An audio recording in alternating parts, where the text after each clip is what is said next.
That laugh, it won the hearts of millions. But behind the laugh was a shrewd businesswoman, a mother who sacrificed relationships, and a legend tormented by fame. Lucille Ball, America's funniest woman like you've never heard before. Join me, Ben Mankiewicz, for a new season of the podcast, The Plot Thickens, Lucy. Follow for free on Apple Podcasts and visit tcm.com/podcast to learn more. So we're here at Marshall's with Liz for some holiday shopping. She's really nailing it this year, isn't she? Oh, yep. She got a record player for Amy. A gorgeous cozy sweater for Jason. And some hot pink fluffy slippers for her sister. The perfect gift. Wait a sec. She's getting a pair for herself. Well, with prices this good, it would be rude not to. You know what? She totally deserves it. Oh, totally. Happy holidays, everyone. See you at Marshall's. Fabulous brands. Feel good prices at Marshall's. Yo fam, what's good, what's poppin'? Yo fam, what's good, what's poppin'? 0800, yo fam, whatever in it. Yo fam, what's good, what's poppin'? Yo fam, what's good, what's poppin'? 0800, yo fam, whatever in it. Yo, what's good, what's poppin'? Welcome, wiggity welcome to the new sound of 0800 Yo Fam, whatever in it. I feel like this episode took longer than I had anticipated. And it's only because I didn't want to be disrespectful, you know what I'm saying? Like, I wanted to be able to talk about what I'm about to talk about in the most respectful way. I didn't want to seem like I was mocking it or anything like that, you know what I'm saying?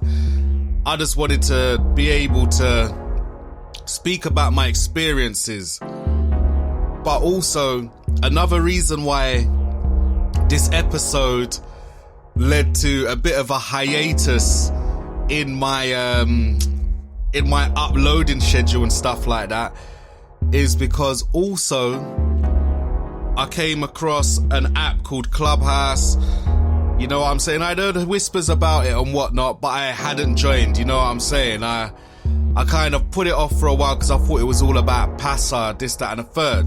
However, you know, one of my girlfriend's besties broke it down for me and I thought, you know what, I like what I'm hearing, you know what I'm saying? So I signed up and I didn't see anything, and then I started following a few people and I found that there was this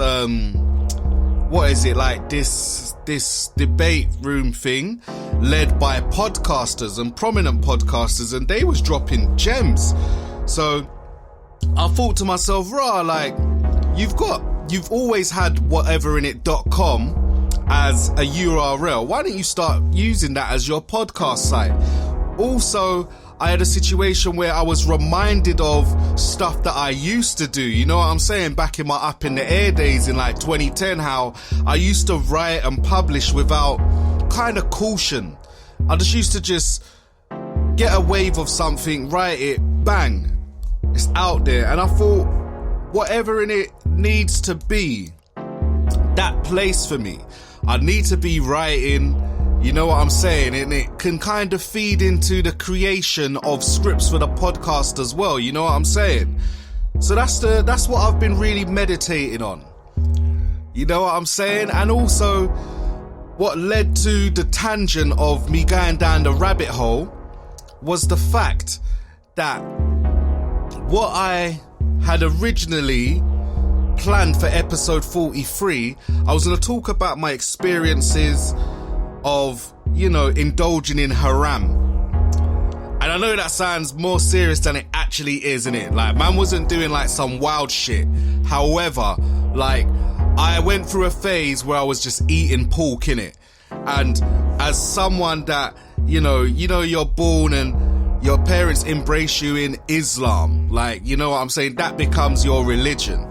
And regardless of whether we used to go mosque or, you know, pray 5 times a day or whatever, that definitely forms a solid foundation on my faith and my outlook on the world. You know what I'm saying? Because it's like the Quran almost, and starting your prayers in Arabic, like the Bismillah, all of that stuff, is all I've ever known, you know what I'm saying? So I approached this episode with mad caution because I didn't want it to sound like man's offending anyone or I'm taking a piss or making light of like a belief system or trivializing it. And it's not that. I simply used to indulge in pork, innit? Like on a real. It was that, and I used to rationalize it by saying, you know, man only eats popular pork, you know, the shit that you see on TV, like, you know, it used to be like I said, it was a novelty for man, innit, because I spent all of my years just staying away from it, being like, oh, that shit is bad, it's terrible, rare, but for some reason, in like my mid to late 20s, yeah, going into the 30s and shit, like, I was just like indulging in popular pork. And this is how I used to classify it. It was, you know, like popular pork, shit you see on TV. Like, you know, you've got bacon and eggs. You've got sausages, like Cumberland sausages. You've got fucking, what else? Like a BOT, you know, a chicken and bacon sandwich.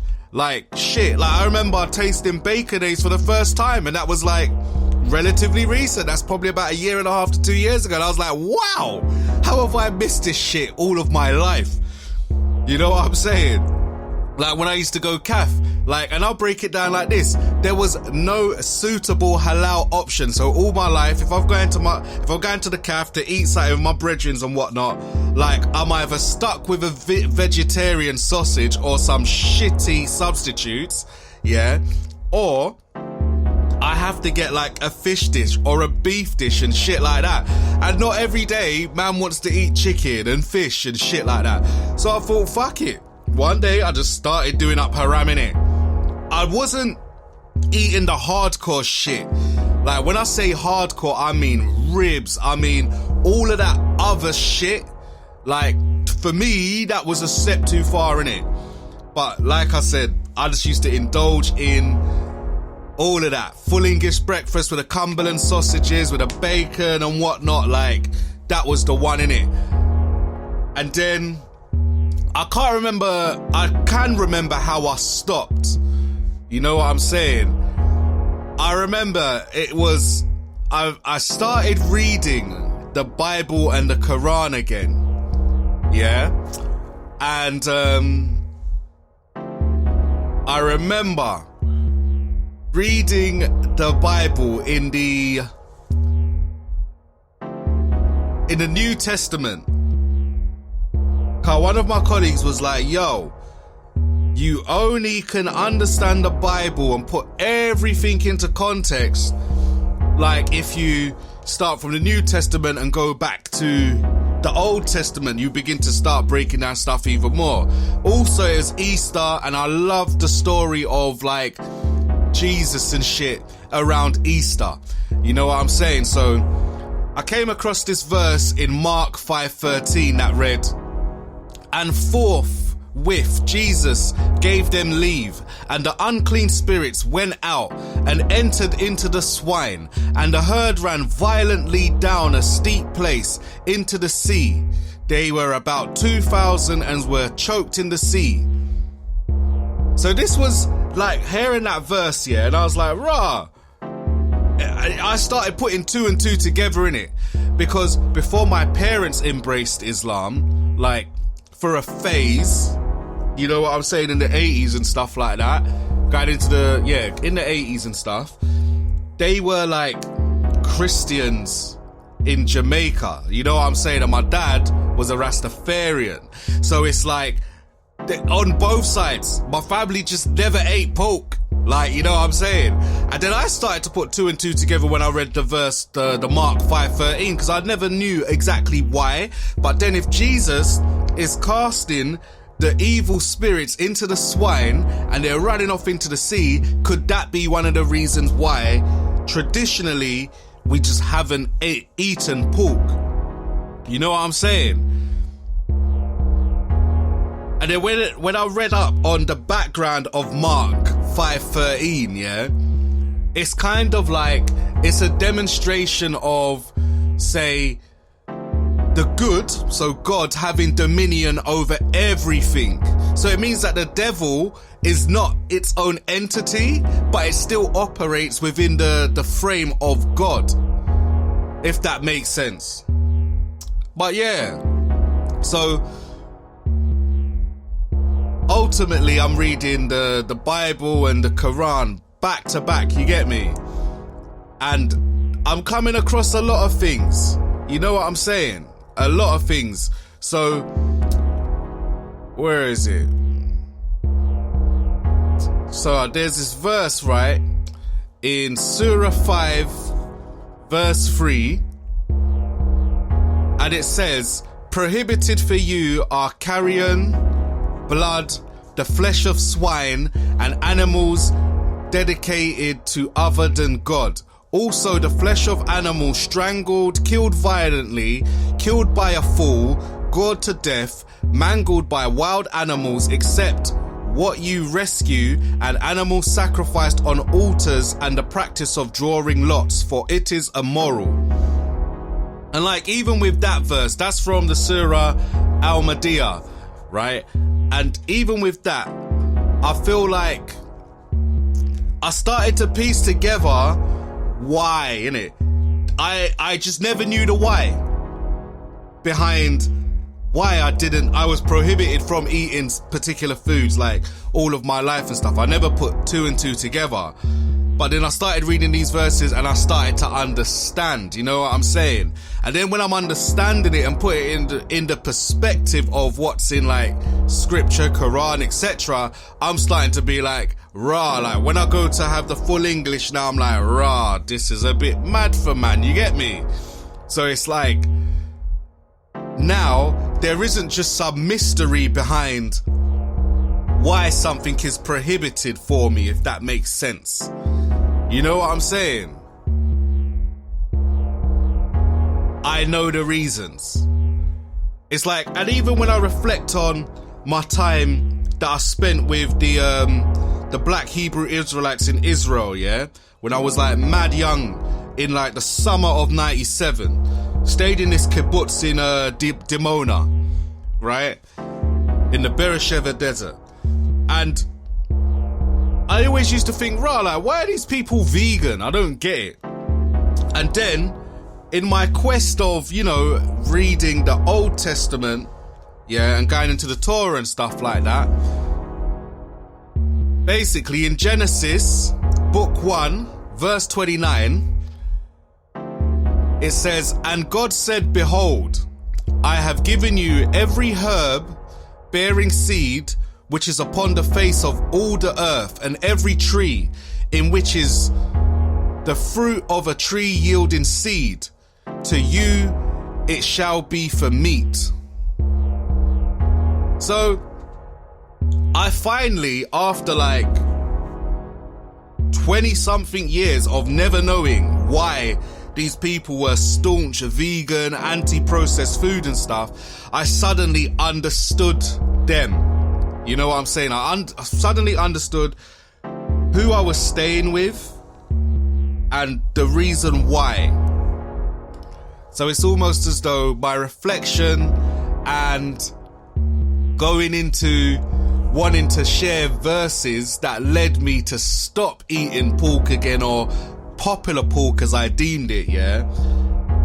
I just wanted to express the why, but also through that, it made me think, rah, like when you present this podcast episode, you can't be trivial. It can't be laughy, jokey, you know what I'm saying? But then, in saying that, it led me down the rabbit hole where, you know, I started looking through books I had read and notes that I had written about some iconic kind of verses that resonated with me. You know what I'm saying? So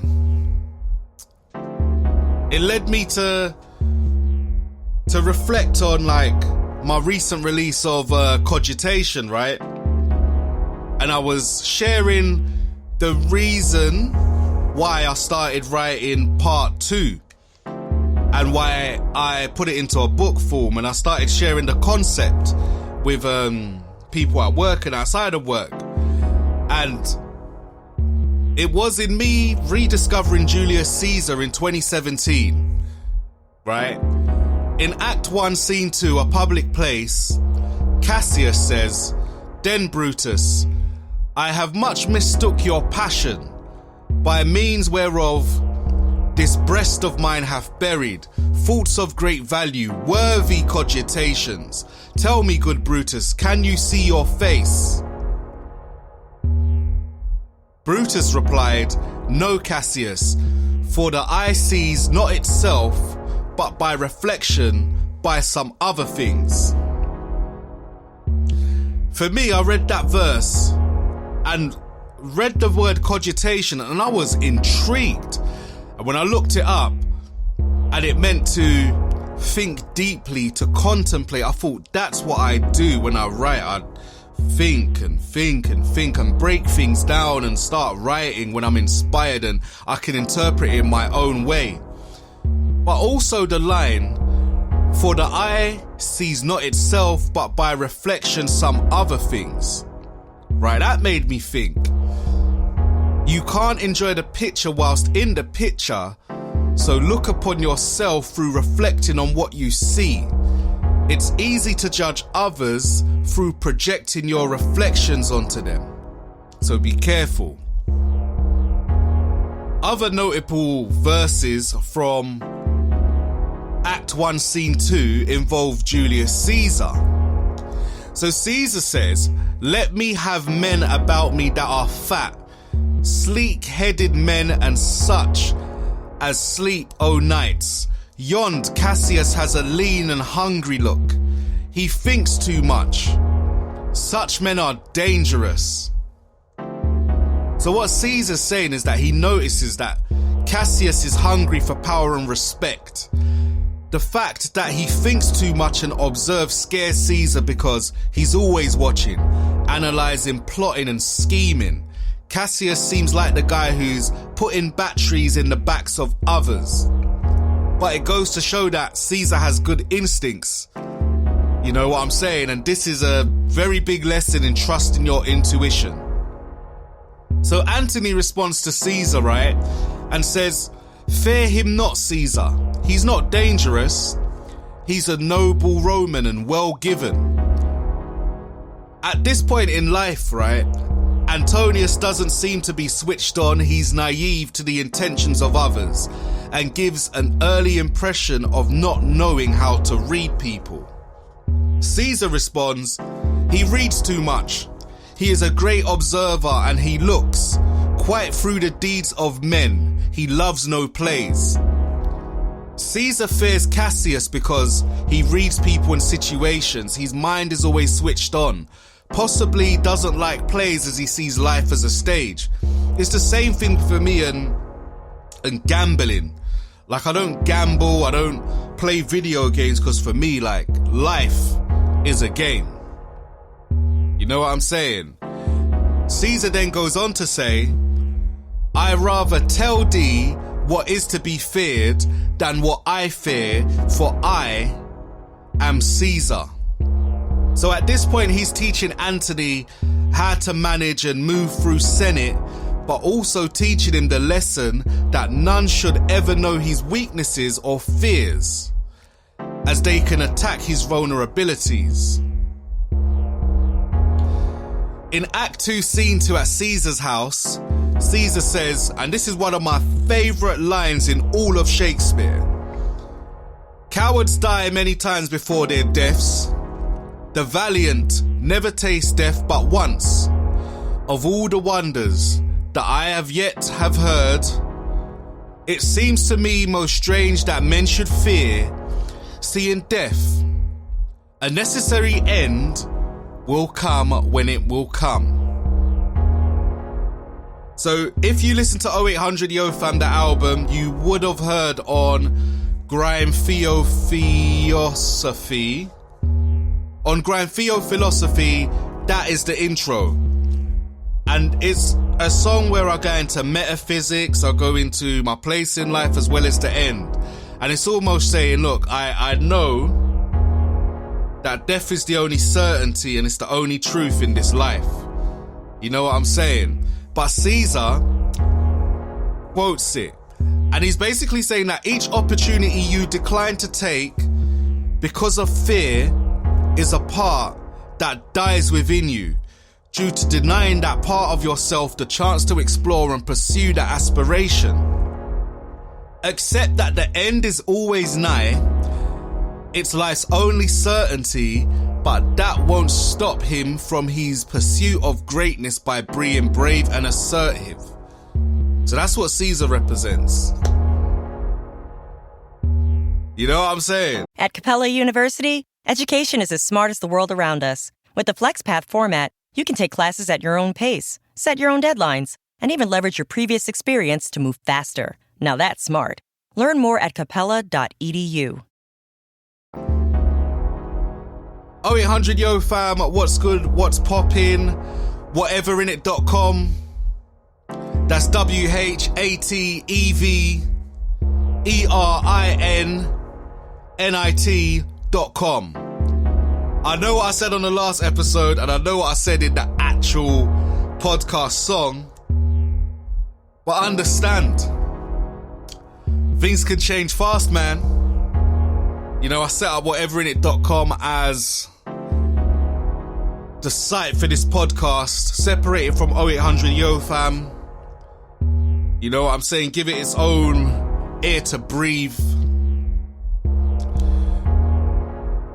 So on to another Shakespeare play that, you know, has a verse that, or even a line that resonates with me a lot, because you know me, if you listen to my music, if you listen to my poetry, if you listen to what I write and what I reflect on, usually it is around time, purpose, it is around immortality, and it is around death and life.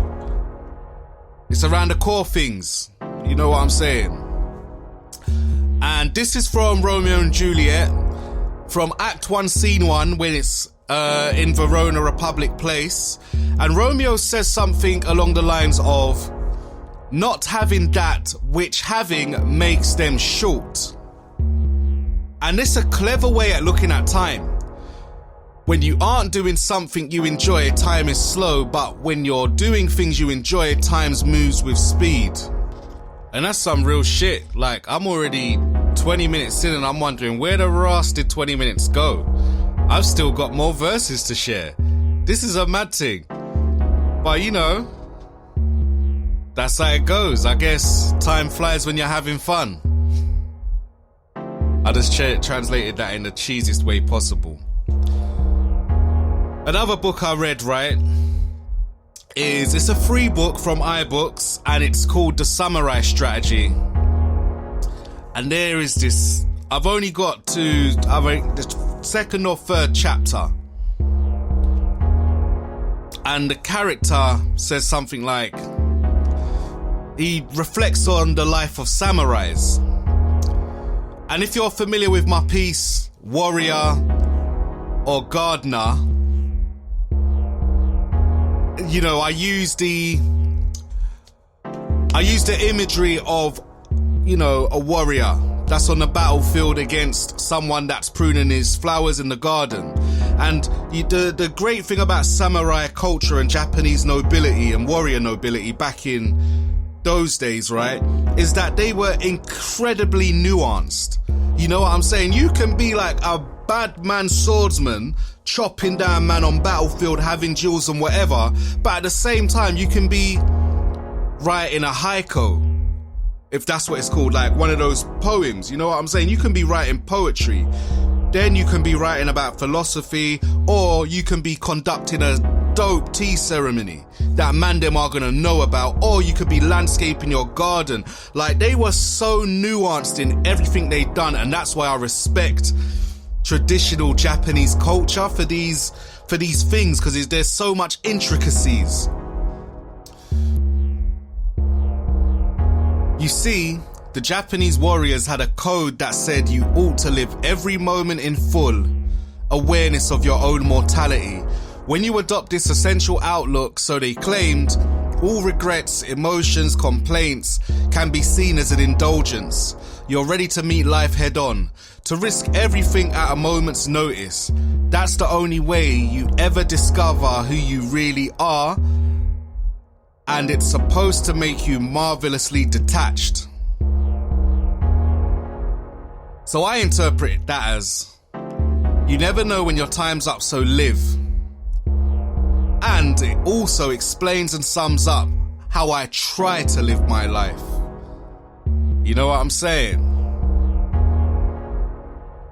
Speaking of death and, life and the intersection of flight, fight and survival, another great book I read, and I was so happy that I read the novel, as previously I used to binge watch the box sets, is Mario Puzo's The Godfather. Like, it was the only reason why I bought a PS4, to be honest with you. But in the book The Godfather, in chapter 11, during the McCluskey and Sollozzo hit, right, there's an exchange between Sonny, Tom Hagen and Michael Corleone. A few others were there, like Clemenza and them man and whatnot. And you shouldn't let that broken jaw influence you, Hagen said. McCluskey is a stupid man and it was business, not personal. For the second time he saw Michael Corleone's face freeze into a mask that resembled uncannily the Don's. Tom, don't let anybody kid you. It's all personal. Every bit of business. Every piece of shit every man has to eat every day of his life is personal. They call it business, okay, but it's personal as hell. You know where I learned that from? The Don. My old man. The Godfather. If a bolt of lightning hit a friend of the old man, he would take it personal. He took my going into the Marines personal. That's what makes him great. The great Don. He takes everything personal like God. He knows every feather that falls from the tail of a sparrow or however the hell it goes, right? And you know something? Accidents don't happen to people who take accidents as personal as an insult. So I came late, okay, but I'm coming all the way. Damn right, I take that broken jaw personal. Damn right, I takes a lot so trying to kill my father personal. He laughed. Tell the old man I learned it all from him, and that I'm glad I had this chance to pay him back for all he did for me. He was a good father. He paused, and then he thoughtfully said to Hagen, you know, I can never remember him hitting me, or Sonny, or Freddie, and of course Connie. He wouldn't even yell at her. And tell me the truth, Tom, how many men do you figure the Don killed or had killed? Tom Hagen turned away. I'll tell you one thing you didn't learn from him, talking the way you're talking now. There are things that have to be done, and you do them, and you never talk about them. You don't try to justify them. They can't be justified. You just do them. Then you forget it. Michael Corleone frowned. He said quietly, as the consigliere, you agree that it's dangerous to the Don and our family for Sollozzo to live? Yes, Hagen said.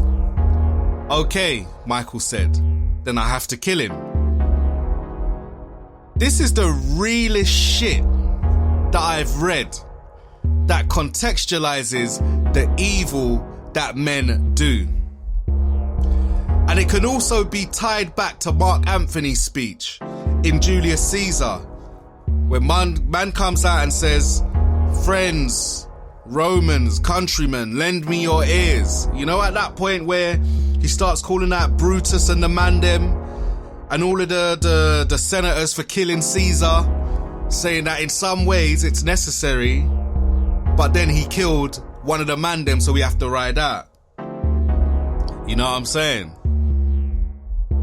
So in chapter 12 of The Godfather, Tom Hagen goes to visit Johnny Fontaine. And I love this little verse, you know what I'm saying? How the hell is he gonna get the award? Johnny Fontaine asked incredulously. Hagen said sharply, how do you find it so easy to believe that Waltz can finagle it and your godfather can't?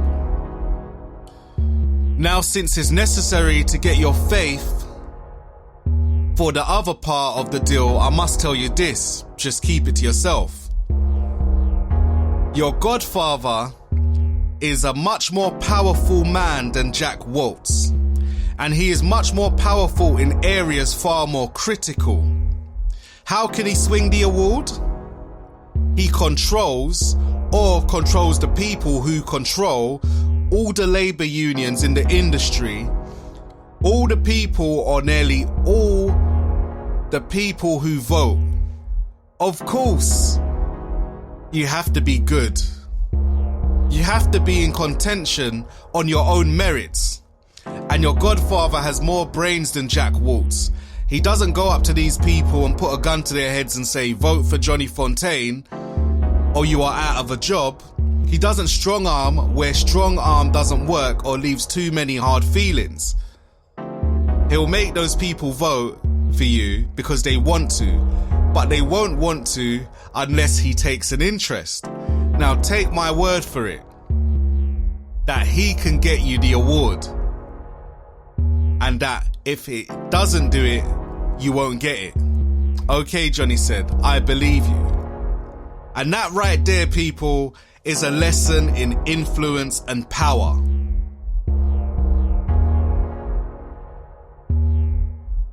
So one of the books I've been reading over lockdown is called The Shock Doctrine. Now, more than ever, it's something that is highly important and great to reflect on. Because before I read The Shock Doctrine, I used to think, there's a lot of booky stuff happening in the world. And this kind of put it into perspective, because Shock Doctrine is written by an investigative journalist called Naomi Klein. She wrote one of my favorite books, No Logo, which I used for my dissertation, and it opened my eyes even further into the world of branding and manufacturing. Right? And in the introduction, it kind of tells the tale of a back and forth between two key thinkers of their times. Right? And the importance of laying low, having your plan, and infiltrating different areas of society or high society decision making, that it would one day blossom into fruition. And also having a testing ground, you get me? So, in the introduction, Naomi Klein writes, some people stockpile canned goods and water in preparation for major disasters. Friedmanites stockpile free market ideas. So that means, rather than hoard things and await for disasters to pass, always be prepared over an elongated period of time. Observe and formulate your ideas, thinking of all and the fail-safes and inevitables, so it can be presented when the time arises.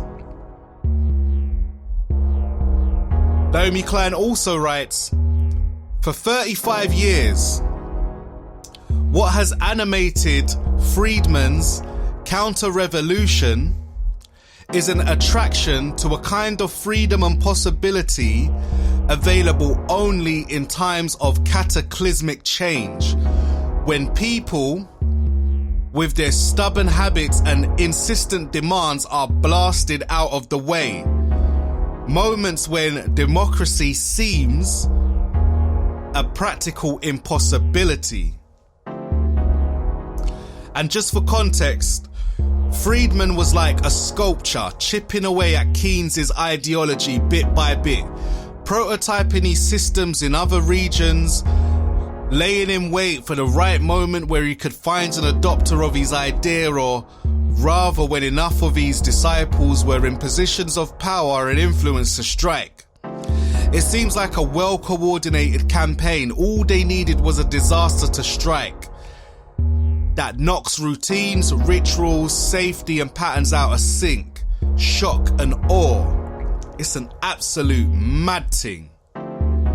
If you do make time for yourself, research Friedman and research Keynes. So they're two types of different thinkers in regards to education, economy and infrastructure. Keynes was of the free school way of thinking. Friedman was for the kind of privatized schooling system way of thinking. And it's amazing how their school of thoughts spread and influenced the way we do things to this day. I believe that in some ways Friedman has been successful more in the modern day because his disciples have gotten more positions of influence, which he didn't see his vision come to life until, say, the late 90s, early 2000s, just after, say, September the 11th, the Iraq War and stuff like that. Prior to that, he was testing all of his kind of policies and plans in Central and South America under the regimes of military coups and stuff like that. So they're just some of my favorite verses that I wanted to share, and to think about how it came into play. It was all from me wanting to, just thinking, I'm going to tell my story about, pork but not pork, yeah? But then I also wanted to share the turning point of what made me think, I'm just going to be sensible from now on. Or now I know the why behind why we observe certain traditions. Let me just abide by that. You know what I'm saying? So, it's peak. Hey football fans, it's time to raise your pint of Guinness and toast to a great year ahead. Let's keep looking out for each other, and remember, good things are in our grasp. Game time is Guinness time. Cheers. Please enjoy responsibly. Guinness imported by Diageo Beer Company, USA, New York, New York. But yeah, 0800 yo fam, what's good, what's poppin'?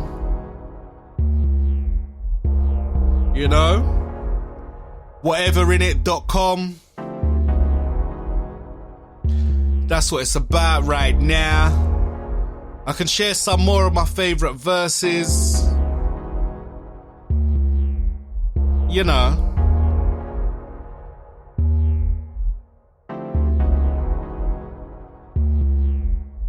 I will actually. So let's go on to Surah 2:94 from the Holy Quran, yeah? Saying, if the final home with God is yours alone to the exclusion of all other people, then wish for death if you are sincere. That line right there is deep.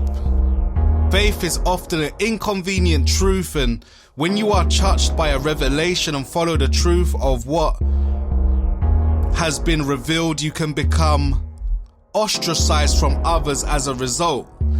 Knowing that God is always with you, you'll never be alone and look forward to the day you meet. And in Surah 2, verse 29, every one of them wishes he could live 1,000 years, but to be granted a long life will not nudge him from the punishment. Yo. And it made me reflect on, in this one, right? Is man's quest for immortality a result of being afraid to meet his maker? Being afraid of the unknown and cannot be explained, forecasted or predicted? Even in my own quest for immortality through writing as a naive teen, it may have been rooted in the fear of not knowing or being uncomfortable that things will come to an end at a time that I cannot predict, neither method or circumstance. Rather than right their wrongs, people tend to bask in the source of sin, not realizing that one step to God equates to two or more towards you. Word. So, still on Surah 2, right, in verse 170 it says,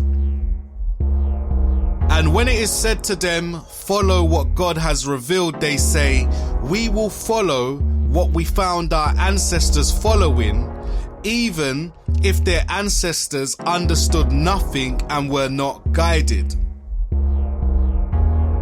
So blindly following something because it was there before isn't the right way, because you may not even know why you follow that set of customs on where they originate from.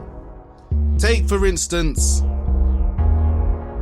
my reason for not eating pork all my life, because I never really understood the why. It's almost as though I deviated.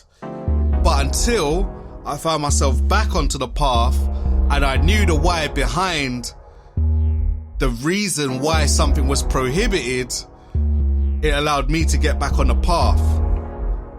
But I know that there's a verse in the New Testament as well, or it could be in the Old Testament, where they talk about people following the traditions of their ancestors. I think Jesus says it still. He comments on the fact that with the Pharisees and everything what they're doing, the Pharisees isn't actually the law of God himself, but the Pharisees are just following traditions. You know what I'm saying? And traditions isn't necessarily the way. You get me? And in Surah 6, Al-An'am, I love verses 95 to 99. Poetic and beautiful, you get me? "It is God who splits the grain and the seed. He brings the living from the dead, and he brings the dead from the living. Such is God. So how could you deviate? It is he who breaks the dawn, and he made the night for rest, and the sun and the moon for calculation. Such is the disposition of the Almighty, the All-Knowing. And it is he who created the stars for you, that you may be guided by them in the darkness of land and sea. We thus explain the revelations for people who know. And it is he who produced you from a single person, then a repository, then a depository. We have detailed the revelations for people who understand. And it is he who sends down water from the sky. With it we produce vegetation of all kinds, from which we bring greenery, from which we produce grains in clusters, and palm trees with hanging clusters, and vineyards, and olives, and pomegranates similar and dissimilar. Watch their fruits as they grow and ripen. Surely in this are signs for people who believe." Beautiful. That's what I love about the Quran, yeah? It kind of paints the picture. It's like rap in a way. It just paints the picture. You see it in your mind, right? But then it paints the reflection on stuff that you can already see happening. You know what I'm saying? It's a beautiful, beautiful, beautiful book. And I remember when I was in depth reading it a lot, quite in the recent years, right? And every time I would read something like, "and this is for those who understand," it's almost as though I was drawing parallels between how some of the down south rappers sound with their ad-libs, yeah? And every time I hear "for he who understands," whatever, it sounds...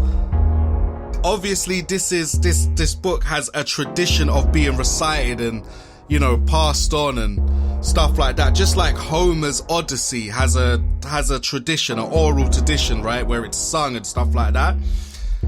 But when I drew the parallels between the flow, the imagery, the reflection, and also like how some people produce and create rap music, it was just mind-blowing.